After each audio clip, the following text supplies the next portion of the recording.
নমস্কার, ভক্তি আলো ইউটিউব চ্যানেলে শিবপুরাণের ধারাবাহিক পর্বে আপনাদের স্বাগত জানাই।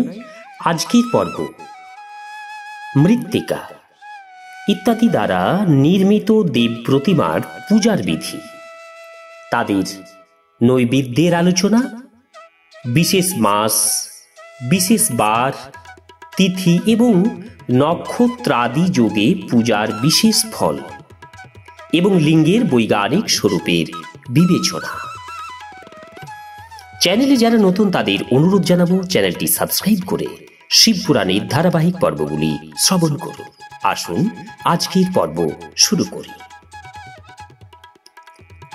ঋষিগণ জিজ্ঞাসা করলেন, সাধু শিরোমণি, যার দ্বারা সকল অভীষ্ট বস্তু প্রাপ্তি হয়, আপনি এবার সেই পার্থিব প্রতিমা পূজার বিধান বলুন। সুতদেব বললেন, তোমরা অতি উত্তম কথা জিজ্ঞাসা করেছ।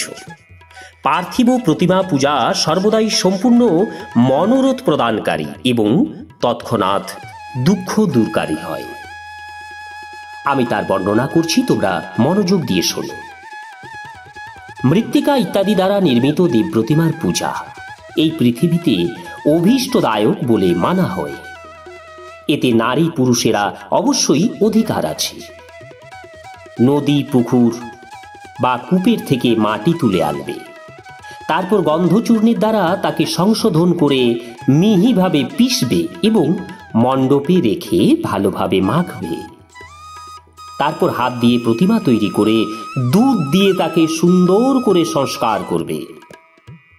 সেই প্রতিমার অঙ্গ প্রত্যঙ্গ যেন ভালোভাবে তৈরি হয় এবং তাকে সর্বপ্রকার অস্ত্র শস্ত্র দ্বারা সজ্জিত করা হয়। তারপর তাকে পদ্মাসনে স্থাপন করে শ্রদ্ধাপূর্বক তার পূজা করবে। দ্বিজদের গণেশ, সূর্য, বিষ্ণু, দুর্গা এবং শিব প্রতিমার এবং শিবলিঙ্গে সর্বদা পূজা করা উচিত। ষোড়শ উপচার পূজাজনিত ফলের সিদ্ধির জন্য 16 উপাচার দ্বারা পূজা করা উচিত। পুষ্প দ্বারা প্রক্ষণ এবং মন্ত্র পাঠপূর্বক অভিষেক করবে। অঘ্রাণী চালে নৈবেদ্য প্রস্তুত করবে। সমস্ত নৈবেদ্য 1 পোয়া মতো হওয়া চাই। গৃহে পার্থিব পূজার জন্য 1 পোয়া এবং বাইরে কারো স্থাপন করা শিবলিঙ্গের পূজার জন্য 1 সের নৈবেদ্য তৈরি করা প্রয়োজন। দেবতা দ্বারা স্থাপিত শিবলিঙ্গের জন্য 3 সের নৈবেদ্য অর্পণ করা উচিত এবং স্বয়ং প্রকটিত স্বয়ম্ভূ লিঙ্গের জন্য 5 সের। এরূপ করলে পূর্ণ ফল প্রাপ্তি হয় বলে জানবে। এইভাবে সহস্রবার পূজা করলে দ্বিজ সত্যলোক লাভ করে। 12 আঙ্গুল চওড়া এবং তার দুগুণ এবং 1 আঙ্গুল বেশি অর্থাৎ 25 আঙ্গুল লম্বা এবং 15 আঙ্গুল চওড়া যে লোহা বা কাঠের তৈরি পাত্র, তাকে প্রকৃত ব্রাহ্মণগণ শিব বলেন। তার অষ্টম ভাগকে প্রস্থ বলে, যা 4 কুডব এর কাছাকাছি মনে করা হয়। মনুষ্য স্থাপিত শিবলিঙ্গের জন্য 10 প্রস্থ, ঋষি দ্বারা স্থাপিত শিবলিঙ্গের জন্য 100 প্রস্থ এবং স্বয়ম্ভূ শিবলিঙ্গের জন্য 1,000 প্রস্থ নৈবেদ্য নিবেদন করতে হয় এবং জল, তেল ইত্যাদি গন্ধদ্রব্যেরও যথাযোগ্য মাত্রা রাখা হলে তাকে সেই শিবলিঙ্গের মহাপূজা বলা হয়। দেবতার অভিষেক করলে আত্মশুদ্ধি হয়, গন্ধের দ্বারা পুণ্যলাভ হয়, নৈবেদ্য দিলে আয়ু বৃদ্ধি এবং তৃপ্তি হয়, ধূপ নিবেদন করলে ধনলাভ হয়, দীপ দেখালে জ্ঞানের উদয় হয়, তাম্বুল সমর্পণ করলে ভোগের উপলব্ধি হয়। তাই স্নান ইত্যাদি 6 উপচার যত্নপূর্বক অর্পণ করবে। নমস্কার এবং জপ এই দুটি সমস্ত অভীষ্ট ফল প্রদানকারী। তাই ভোগ ও মোক্ষ আকাঙ্ক্ষাকারী ব্যক্তির পূজার শেষে সর্বদাই জপ এবং নমস্কার করা উচিত। প্রথমে সর্বদা মনে মনে পূজা করে তারপর ওইসব উপাচার দ্বারা পূজা করা উচিত। দেবতাদের পূজার দ্বারা ওইসব দেবতাদের লোকপ্রাপ্তি হয় এবং এছাড়াও অন্যান্য লোকেও যথেষ্ট ভোগ্যবস্তু লাভ হয়। আমি এবার দেব পূজায় প্রাপ্ত হওয়া বিশেষ ফলের বর্ণনা করছি। দ্বিজগণ, তোমরা শ্রদ্ধাপূর্বক শোনো। বিঘ্ন নাশক গণেশের পূজা করলে ভূলোকে উত্তম অভীষ্ট বস্তু লাভ হয়। প্রতি শুক্রবার শ্রাবণ এবং ভাদ্র মাসের শুক্লপক্ষের চতুর্থী এবং পৌষ মাসে শতভিষা নক্ষত্র যোগ হলে বিধিপূর্বক গণেশ দেবতার পূজা করা উচিত। 100 বা 100 দিন ধরে 100 বা সহস্রবার পূজা করা উচিত।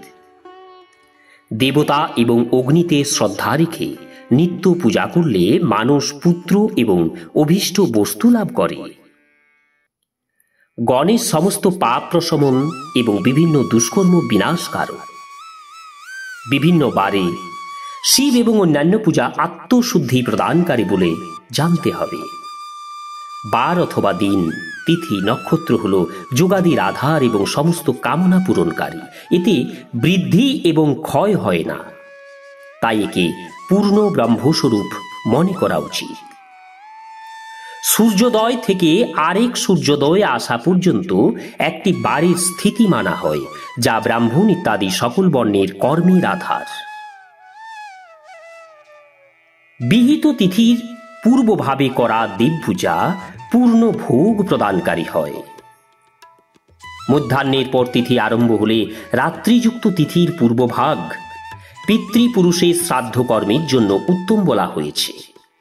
এরূপ তিথির শেষ ভাগেই দিনের সঙ্গে যুক্ত হয়, সুতরাং সেই ভাগেই দেবকর্মের জন্য প্রশস্ত মানা হয়। মধ্যাহ্নকাল পর্যন্ত তিথি থাকলে উদয় ব্যাপিনী তিথি দেব কার্যে গ্রহণ করা উচিত। এইরূপ শুভ তিথি এবং নক্ষত্রাদিও দেবকার্যে গ্রাহ্য হয়।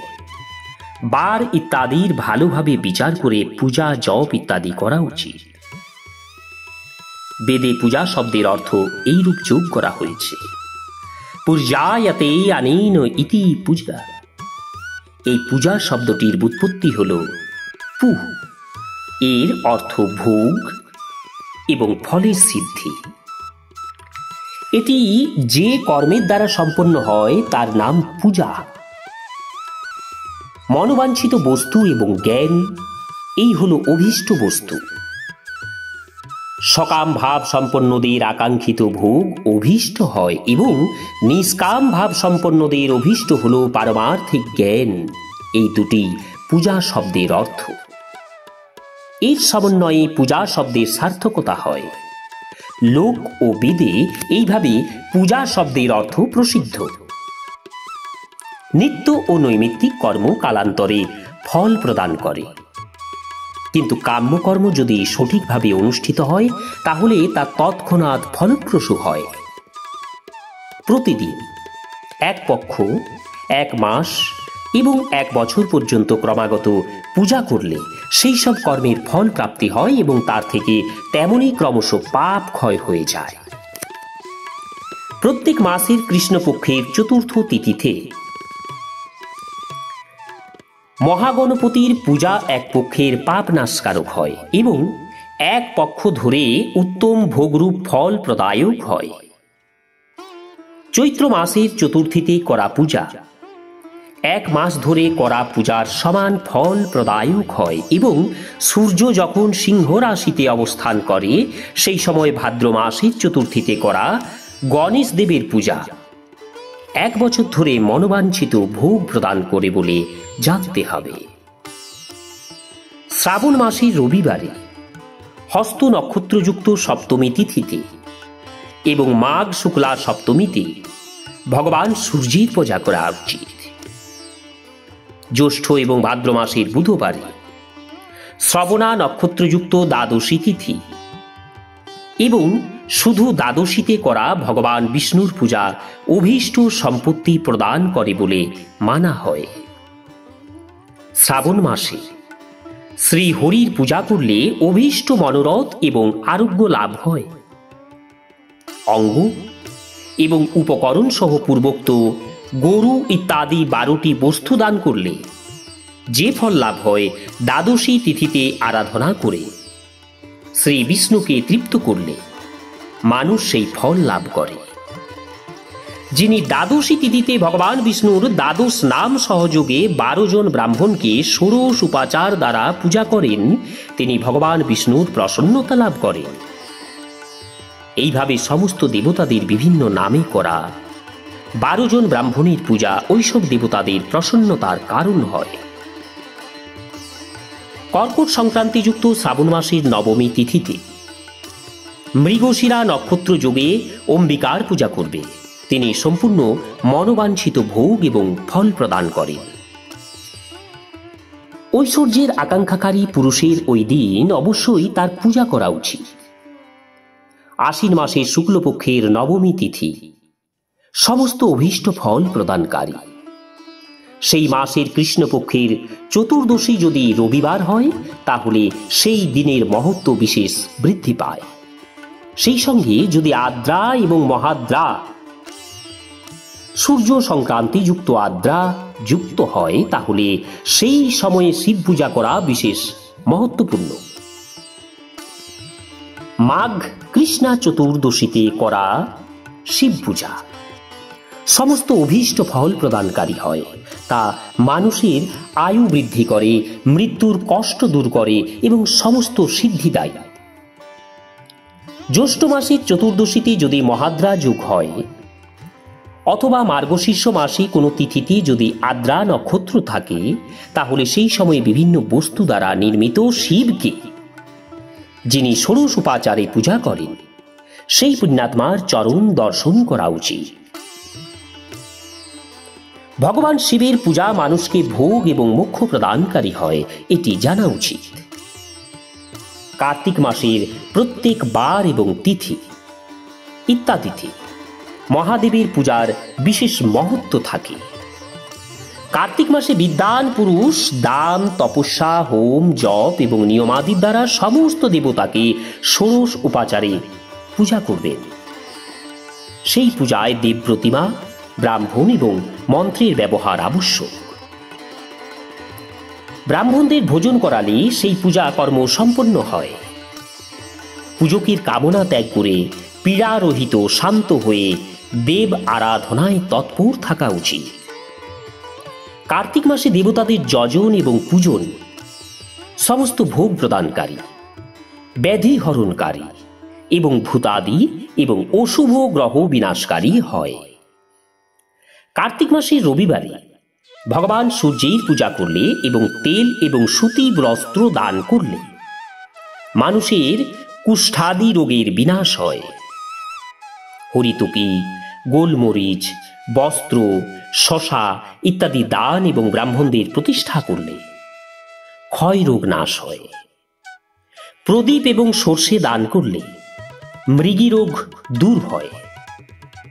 কৃত্তিকা নক্ষত্রযুক্ত সোমবারে শিবের পূজা মানুষের মহা দারিদ্র্য দূর করে এবং সম্পত্তি প্রদান করে।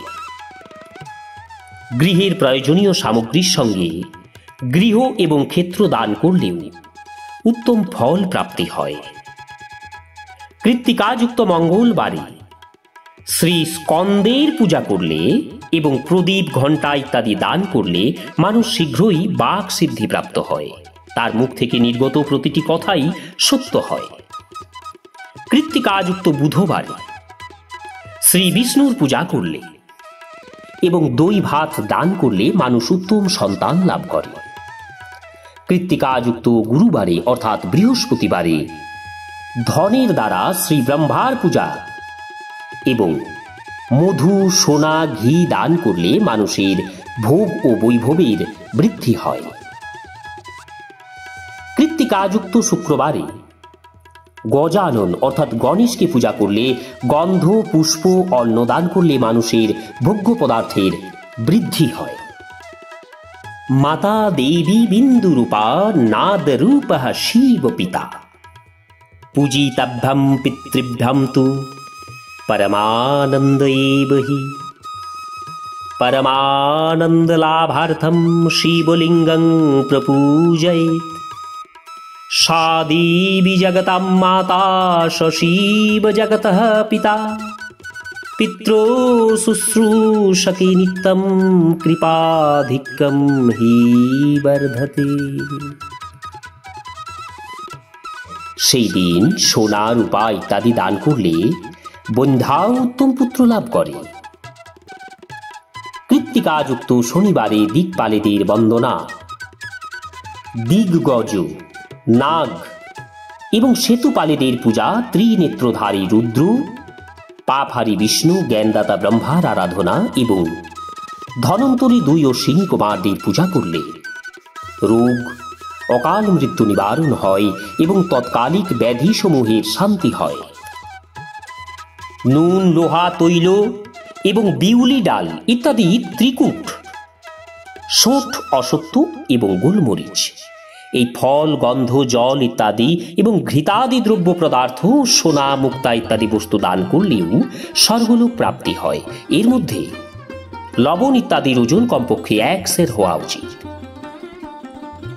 সুবর্ণ ইত্যাদি কমপক্ষে 1 পণ হবে। ধন সংক্রান্তিযুক্ত পৌষ মাসের উষাকালে শিব আদি সমস্ত দেবতাদের পূজা ক্রমশ সমস্ত সিদ্ধি প্রাপ্তিকারক হয়।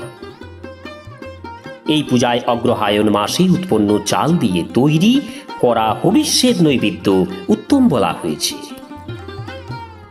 পৌষ মাসে নানা প্রকার অন্নের নৈবেদ্য বিশেষ মহত্বপূর্ণ হয়।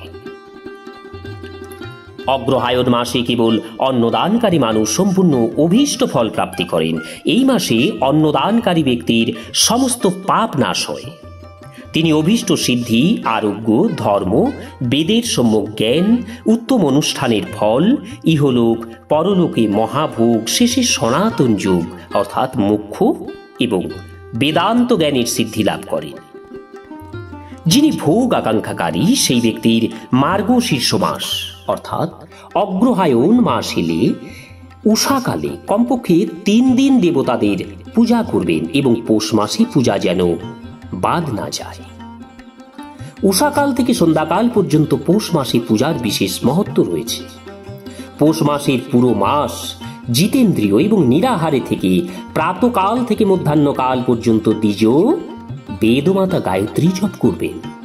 তারপর রাত্রে শোয়ার সময় পর্যন্ত পঞ্চাক্ষর মন্ত্র আদি জপ করবেন। এরূপ করলে ব্রাহ্মণ জ্ঞান লাভ করে এবং দেহ ত্যাগের পর মোক্ষ লাভ করেন। দ্বিজ ব্যতীত নরনারীগণ ত্রিকাল স্নান এবং পঞ্চাক্ষর মন্ত্র নিরন্তর জপের দ্বারা বিশুদ্ধ জ্ঞান লাভ করেন। সর্বদা ইষ্ট মন্ত্র জপ করলে অতি বড় পাপেরও বিনাশ হয়। সমস্ত চরাচর জগৎ বিন্দু নাদ স্বরূপ, বিন্দু শক্তি এবং নাদ শিব। এইভাবেই জগৎ শিব এবং শক্তি স্বরূপ। নাদ বিন্দুর এবং বিন্দু এই জগতের আধার। এই বিন্দু এবং নাদ অর্থাৎ শক্তি এবং শিব সম্পূর্ণ জগতের আধার রূপে অবস্থিত। বিন্দু এবং নাদ দ্বারা যুক্ত সবকিছু শিব স্বরূপ, কারণ তিনিই সকলের আধার। আধারেই আধেয়র সমাবেশ অথবা লয় হয়। এই হলো সরলীকরণ। এই সরলীকরণের স্থিতিকেই সৃষ্টিকালে জগতের প্রাদুর্ভাব হয়, এতে কোনো সংশয় নেই। শিবলিঙ্গ বিন্দু নাদ স্বরূপ, তাই তাকে জগতের কারণ বলা হয়। সুতরাং জন্ম সংকট থেকে মুক্তি পাওয়ার জন্য শিবলিঙ্গের পূজা করা উচিত। বিন্দুরূপা দেবী উমা মাতা এবং নাদ স্বরূপ শিব পিতা, এই মাতা পিতা পূজিত হলে পরমানন্দ লাভ হয়। সুতরাং পরমানন্দ লাভ করার জন্য শিবলিঙ্গকে বিশেষভাবে পূজা করা উচিত। দেবী উমা জগতের মাতা, ভগবান শিব জগতের পিতা। যারা এদের সেবা করেন সেই পুত্রদের ওপর এই 2 মাতা পিতার কৃপা নিত্য উত্তরোত্তর বৃদ্ধি পেতে থাকে। তারা পূজাকারীদের কৃপা করে, তাদের আন্তরিক ঐশ্বর্য প্রদান করেন। অতএব মুনীশ্বরগণ আন্তরিক আনন্দ লাভের জন্যই শিবলিঙ্গকে মাতা পিতা স্বরূপ মনে করে পূজা করা উচিত। ভর্গ অর্থাৎ শিব পুরুষ রূপ এবং ভর্গা অর্থাৎ শিবা বা শক্তিকে প্রকৃতি বলা হয়। অব্যক্ত আন্তরিক অধিষ্ঠান রূপ গর্ভকে পুরুষ বলা হয় এবং সুব্যক্ত আন্তরিক অধিষ্ঠানভূত গর্ভকে প্রকৃতি বলা হয়। পুরুষ আদি গর্ভ, তিনি প্রকৃতি রূপ গর্ভের দ্বারা যুক্ত হওয়ায় গর্ভবান, কারণ তিনি প্রকৃতির জনক। প্রকৃতির সঙ্গে যে পুরুষের সংযোগ হয় সেটি পুরুষের থেকে তার প্রথম জন্ম বলা হয়।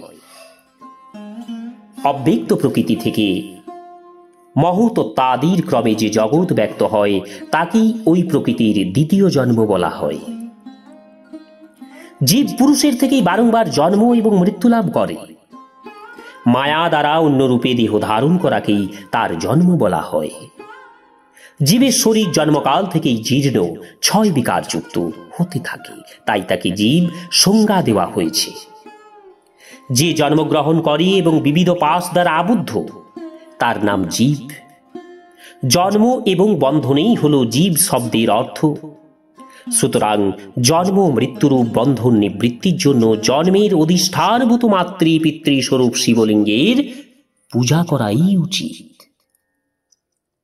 গরুর দুধ, দই এবং ঘি, এই তিনটি পূজার জন্য মধু ও চিনির সঙ্গে পৃথকভাবেও রাখবে এবং এই সব একসঙ্গে মিশিয়ে পঞ্চামৃত তৈরি করবে।